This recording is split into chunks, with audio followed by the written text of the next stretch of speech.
देखो, पढ़ना तो पड़ेगा, इजी तो बिल्कुल नहीं है।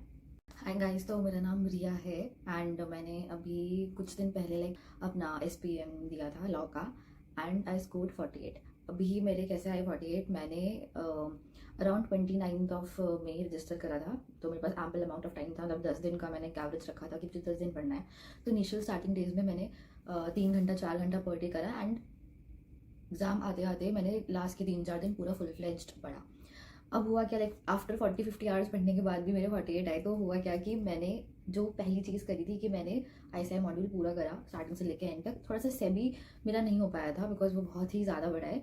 एल्स मैंने कोशिश करी थी कि मैं हर एक चैप्टर पूरा कवर करके ही गई थी।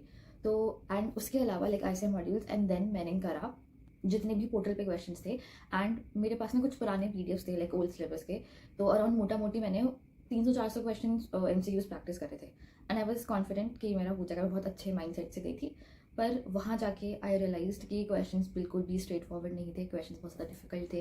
एंड मैंने एक गलती और करी कि मेरा 1 घंटे के अंदर पूरा पेपर हो गया था एंड 2 घंटे मैंने सिर्फ बैठा है वहाँ पर। तो उस टाइम तक मुझे लग रहा था मैंने कैलकुलेशन करी थी अपनी, तो मेरे 52-54 आ रहे थे। तो चलो ठीक है, 52-54 आ रहे हैं, एक आधा तुक्का सही हो जाएगा तो आई गेट 50 और मैं पास हो जाऊंगी। बट ऐसा नहीं हुआ एंड आई स्कोर्ड 48। मेरा माइंड बहुत ज़्यादा ऐसे ख़राब हो गया था। बट ठीक है, I came back home and I analyse कि एक्चुअल में गलती हुई क्या। जब मैंने ऐसे मॉडल से पढ़ा, मैंने किसी चीज़ की हेल्प नहीं ली, कोई शॉर्टकट्स नहीं, कोई वीडियोस नहीं, तो मैंने बहुत सारा कंटेंट पढ़ लिया था। एंड जो क्वेश्चंस वहाँ पर पूछे गए थे वो बहुत ज़्यादा डीप क्वेश्चंस थे। मतलब एज इन पेनल्टीज हो गई या तुम्हारे डायरेक्ट क्वेश्चंस, तो मतलब मैं बता रही हूँ एक भी नहीं था।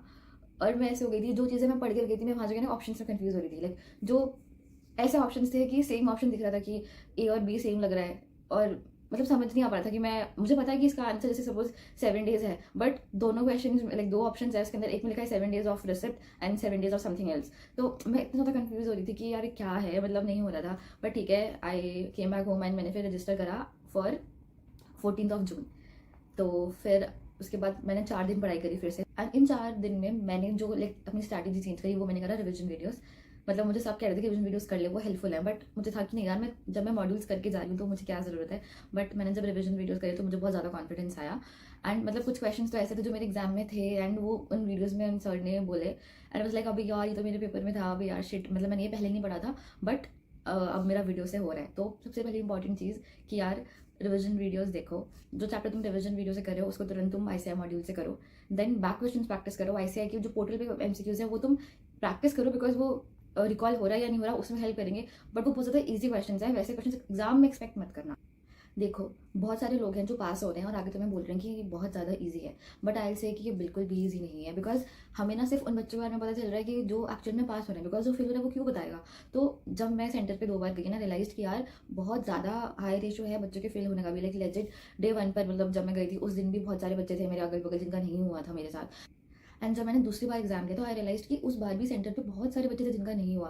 तो व्हाट आई फील, मतलब जितना मैंने ऑब्जर्व करा है, एक्चुअली अभी जो रेशो है नवंबर 23 वाले बच्चों का वो भी बहुत ज़्यादा हाई है। तो उन लोगों का ऑलरेडी लॉ और कॉस्ट एक बार हो रखा है, तो इसलिए थोड़ा सा ना रेशियो अभी हाई है बच्चों का पास होने का। जो बच्चे फेल हो रहे हैं वो नवंबर 24 वाले या फिर May 24 वाले हैं। तो अभी इतना रियलाइज नहीं हो रहा, बट मुझे ऐसा लग रहा है कि आगे के टाइम में जो रेशियो है ना बच्चों का फेल होने का वो थोड़ा सा इंक्रीज हो सकता है। तो इस चीज़ पर बिल्कुल मत जाना कि यार करके देख कर आते हैं तुक्के मार के पास हो जाएंगे, ऐसा बिल्कुल भी पॉसिबल नहीं है। आपको पढ़ना ही पड़ेगा एंड बहुत ज़्यादा इन डेप्थ पढ़ना पड़ेगा। व्हाट आई फील इज कि रटना तो इंपॉर्टेंट है बिकॉज पेनल्टीज हैं, टाइम लिमिट्स, डेज, पता नहीं क्या क्या है, बहुत कुछ है। बिकॉज लॉ है, प्रोविजन है, सब कुछ है, पूरा प्रोसेस है, बट समझना भी इंपॉर्टेंट है। अब बात करते हैं पेपर पैटर्न की। तो जब मैंने फर्स्ट टाइम एग्जाम दिया था उससे 1 या 2 दिन पहले ही मुझे पता चला था कि सिर्फ 50 एमसीक्यूज हैं और हर क्वेश्चन का मार्क्स 2 नंबर है। तो एज इन 50 × 2 100 मार्क्स, ये मुझे पहले नहीं पता था एंड आई होप कि काफ़ी बच्चों को पता होगा बट बहुत सारे बच्चों को नहीं पता होगा। तो ये चीज़ आप मेक श्योर करके जाना। और मैंने एक चीज़ और करी थी अपने सेकंड वाले अटेम्प्ट में कि जब मैंने रिविजन वीडियोस करे और मैंने मॉड्यूल करा, उसके बाद मेरे पास ना एक पीडीएफ थी जो ना ओल्ड सिलेबस की एमसीक्यू के सिनेरियो बेस्ड पीडीएफ था। उसमें अराउंड 40 केस स्टडीज थे, तो मैंने वो करे। मैंने फर्स्ट अटेम्प्ट में कैलकुलेशन वाले सम्स देखे थे, 5 या 6 कैटेगरी ऑफ कैलकुलेशन वाले सम्स हैं। रेम्यूनरेशन निकालना, इफेक्टिव कैपिटल निकालना एंड लॉस के केस में निकालना, नेट प्रॉफिट निकालना, बहुत कुछ है। वो सब मैंने ना फर्स्ट अटेम्प्ट में सिर्फ देखे थे।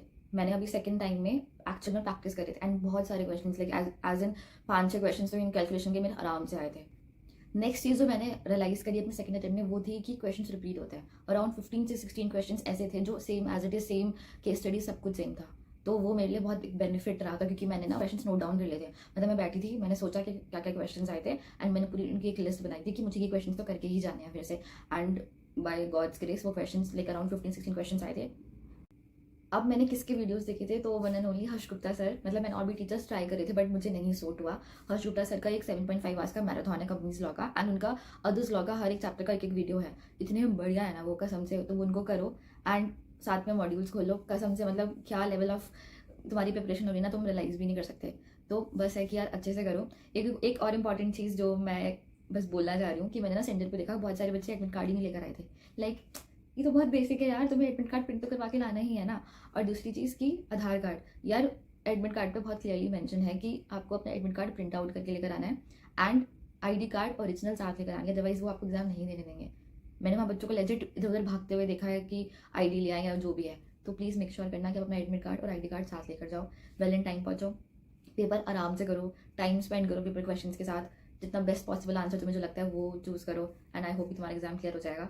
मैंने ना जो लिस्ट बनाई थी अपने क्वेश्चंस की फर्स्ट डे जो मैंने एग्जाम दिया था उसके बाद, एंड अभी जो सेकंड अटेम्प्ट दिया उसके बाद, तो मैंने पूरी प्रॉपर लिस्ट बनाई है क्वेश्चंस की, जो मैंने एग्जाम में देखे, जो मेरे फ्रेंड्स थे उन्होंने एग्जाम में देखे।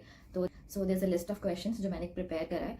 तो मैं सोच रही हूँ कि मैं डिस्क्रिप्शन में कुछ क्वेश्चंस डाल दूंगी। अगर आप कुछ और क्वेरीज है उन क्वेश्चंस के रिगार्डिंग या किसी भी चीज़ से रिगार्डिंग, तो आप मुझसे कमेंट्स में पूछ सकते हो।